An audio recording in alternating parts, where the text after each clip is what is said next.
So I'm here with Nick Cannon, who is senior producer on FIFA 15. Now, you guys are bringing to bear the full power of the next-gen consoles now. What does that allow you to do?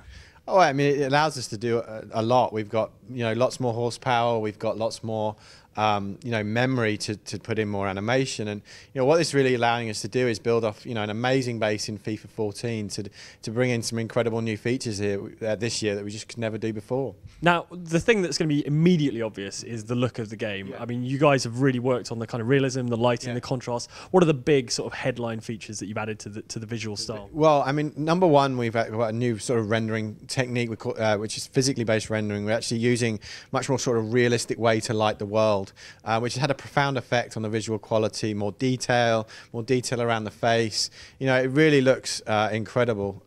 We've also completely reworked the player model. The model now looks more athletic. It looks more lean, more toned, than ever before. And then we're also being able to bring in these new details of pitch marks. So we're actually plotting where all the players' feet, do they leave a mark? You actually see it like the trampling down the grass. If they slide tackle, you'll see a slide mark. We now put like marks on the kits as well. So yeah, it's been great to see the reaction today and just how different the game looks this year. We're really pleased with it. You guys have big strides in the presentation as well, including a dynamic highlights package. Can you talk a bit about that? Yeah, absolutely. So last year with FIFA 14, it was amazing that we were able to completely rewrite our presentation system from the ground up, which meant it's all now AI driven. There's no scripted sequences, anymore. So what it means is we can tell the story of the game any way we want because we're just basically filming it and we can look at all the different views. So now we have a system in place where the game now can create highlight packages which have music over them, also have some speech as well, that don't just focus on goals and misses as we've seen before. They'll focus on the big moments. So a big slide tackle, maybe a player's getting booked, a big reaction from the crowd, a reaction from the bench. It really helps bring that sort of emotional ties everything together in a very cool way.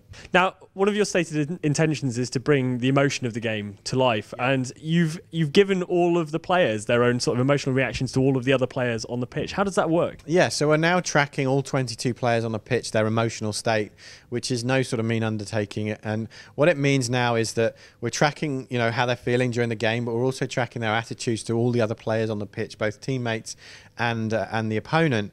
And what it means is that, now we can actually, basically, they know the context of what's going on in the game and they might start reacting differently. So, for example, a player is constantly being fouled, he's going to start reacting differently in the real world. So we can have now that element to our game. If a player goes in and does a sort of a goal-saving slide tackle, the teammates will come over and congratulate him for that. Goalkeeper makes a great save. Teams are going to react differently to conceding a goal late than they would early. All of these things now the players have the ability to know and will react differently based on these different contexts, different situations. A player makes a mistake and that teammate might act slightly differently. So there's hundreds of animations to show it.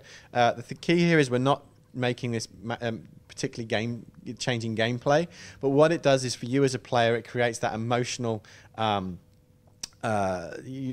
connection to the players on the pitch. It makes you see the things that you see on TV, see the things that you see when you go to the real game, and it's really adding to the believability and that the emotional feel of the game. So the idea is not that the AI will get frustrated and start screwing things up, but that because you're amping up the emotional side of the game, you might, as a player, start getting frustrated and worrying about, closing minutes of the game. Yeah, I mean, ultimately, we want it to be you that feels more, into the experience. And, I think at times the games would feel quite similar. Now, a big game is going to feel like a big game. You're going to see reactions from a big game, which ultimately will change your feeling around the game itself, and it'll create that sort of emotional reaction in you, the player. Are we going to see Gaza-style tears at the end of a really important game? We won't have tears. I mean, again, we're being careful. We're not going to see. There's things that you'll see in a game that we won't put in our game. There's a limit to the reactions that you'll see, especially between players. But it's there's hundreds of animations in to support it. So the variety will really be there. And I think it's just helping that storytelling and actually, players reacting is what you normally see, and we wanted to make the game as believable as possible. And also, you're bringing that emotion into the crowd as well. You've got like the Cop at Anfield and Boca Juniors, things like that. Yeah, absolutely. So we brought that into the crowd. The crowd again is much more intelligent. They understand the context of the game as well. The atmosphere in the stadium will be different depending on the importance of the match, which I think is very, very cool. We're also tying audio into the visuals in the crowd. So you mentioned the cop at Anfield. As they're singing "You'll Never Walk Alone," you'll see, you know, the crowd actually holding the scarves up. You'll see the yellow wall at Dortmund. You'll see, as you mentioned, the Boca Juniors bouncing up and down, trying to shake the stadium. And then also we're really pleased to have the Poznan in there for Manchester City. And it's no easy thing to turn a crowd around in a video game, but we're really happy that it's in and it looks really cool. Okay, so it's stuff that isn't necessarily as obvious to put your finger on. The artificial intelligence of the players, you've been working on that as well, right? What are the big changes? Yeah, so really big changes there. So, you know, as we're working on new consoles, we're able to do a little, obviously more processing. And what we're able to now do is previously the AI would basically make all its decisions frame by frame. What we've now given them is more of a context, and they're now able to make short, medium, and long-term decisions. And they're able to make these decisions based on the context of the game. Are they winning? Are they losing? And what this does is it makes our AI perform in much more of a humanistic way. It's like me and you are playing each other, but I'm playing the AI, which really what it does is really creates a variety in our game that we've never had. So if I'm up late, you know, I might sort of park the bus on you. I'll drop 10 men back, get 10 men behind the ball. You know, you're going to have to change your tactics a little bit to cope with that. If I'm losing, I'll probably go more direct, bypass the midfield, get the ball forward, trying to create more scoring opportunities. So again, all the games will feel different. You know, it's going to feel really cool as you go through like career mode, as you go through the season, and maybe teams are doing different tactics on you, and it's making you adapt.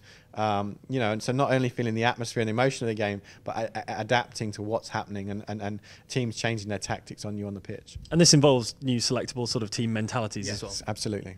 So one of the areas where you can take control back from the AI is now in sort of corners, free kicks and things like that. Talk about that new system. Yeah, so now you can use the right stick to actually go and select the player in the box.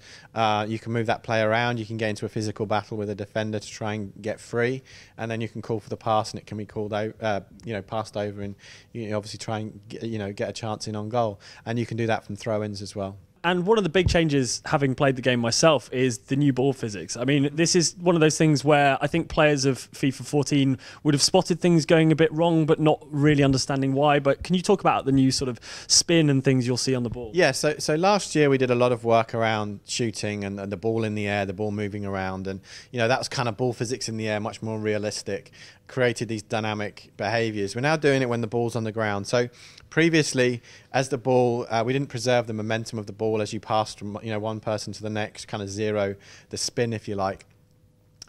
We're now preserving that momentum. It's all about the spin of the ball is where you touch the ball. It's creating a fluidity that we just haven't had before, which is really having a dramatic effect, especially around passing. I think that tied together with a lot of work that we're doing around responsiveness. So we got a lot of feedback last year that at times the game felt unresponsive. I think that the ball physics actually has had a big effect in that area. We've done a lot of work around agility, around movement of the player with and without the ball, which feels responsive there. But I think responsiveness also in tackling. So we're doing possession tackles where you can now go in and the ball doesn't pop out as much. The ball at times would get loose, and then it wouldn't feel like you could get to that ball. So again, the game felt unresponsive. So all of these things cumulative to me have just had this profound effect on the fluidity and feeling of the game. It's sort of like the game's unpredictable, but in a believable way, in the same way that the real sport is. And certainly something that I think, big FIFA players are going to be pleased about is that actually, if you felt headers were a little overpowered in previous versions, then actually this is helping to solve that, right? Absolutely, that's a great point. And I think that, because we're looking at the spin of the ball, we're looking where the ball comes from. It's not zeroed, if you like. When you do that, it's easier to guide the ball into the corners, especially around headers. Now, when you're looking at where the ball's coming from, that's been taken into account. It's actually not as easy. And I think, the thing to remember here is all these systems are kind of physics driven. They're real. They're not, there's no randomness to this. This is how the ball reacts. And it feels, incredibly realistic because it is. And again, it feels like, that should happen. And it makes sense. And again, it makes the game feel really cool and very different. So in terms of player locomotion and things like that, little tweaks like those kind of turning circles and the speed at which players turn, is that the limit to the changes, or is there more in there? Yeah, I mean, I think that we completely rewrote Locomotion last year. We introduced what we call step-based locomotion. The game, the locomotion looked great. We kind of got rid of foot sliding, more planted movement. But But again, we talked about the responsiveness. So we've added more coverage to animations, and we've also, at times the players would kind of, wallow, well, not wallow, but sort of plant and then move. Now we've got much more smoother animation, tighter turns. It means you can keep with an attacker as a defender. It looks more smooth and it feels fantastic. So it's actually a big change, especially in the feeling of the game, that we've added in agility to really, obviously we have incredibly looking motion, and now that feeling of agility was just added a new layer to it. And there's a definite sense that when you've won a tackle, that there's a chance that you'll actually retain the ball this time. Yeah, as I said, possession tackles is something that I think has had another big difference to the game. I really do. And I think, there's a couple of components to it. You can now go in and you can do a slide tackle and you win the ball and you can get up while dribbling, which was a behaviour we never had. We also looked at how the ball reacts when you go in for a tackle, and I think previously the ball would become too loose, it would get away from you more, which meant a lot of the time you actually didn't win back possession of the ball, whereas now you're much more likely to do that. I think that these are the things that, in my mind, help with that control, that feeling of being in control of the game. We've also got, through the physics system, we talked a lot about shielding before, and, those behaviours of how players interact, you're going to see more shielding. We've now got shoulder challenges, which is a behaviour we didn't have before. So, we want tackling to feel like you're more likely to win back the ball. That's what's more realistic around when you're watching a real football game, and that balance wasn't quite there in the past.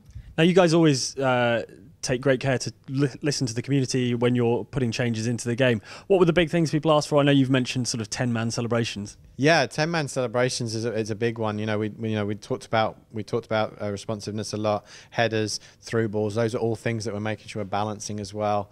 And then the 10-man celebrations is something we've been asked for a long time, and it's really happy to be able to bring that in this year. It looks great. It's contextual. It'll be on big goals. There's lots of variety in it, but you can go away, do your celebration, and then your teammates will come and join you, which really makes those big goals feel special. And finally, I know you're not talking a lot about Ultimate Team, but you have said there is a pre-order bonus involving Ultimate Team. What can you tell me about that? Yeah, so really excited to say that you get 40 gold packs over 40 weeks. That's pretty cool.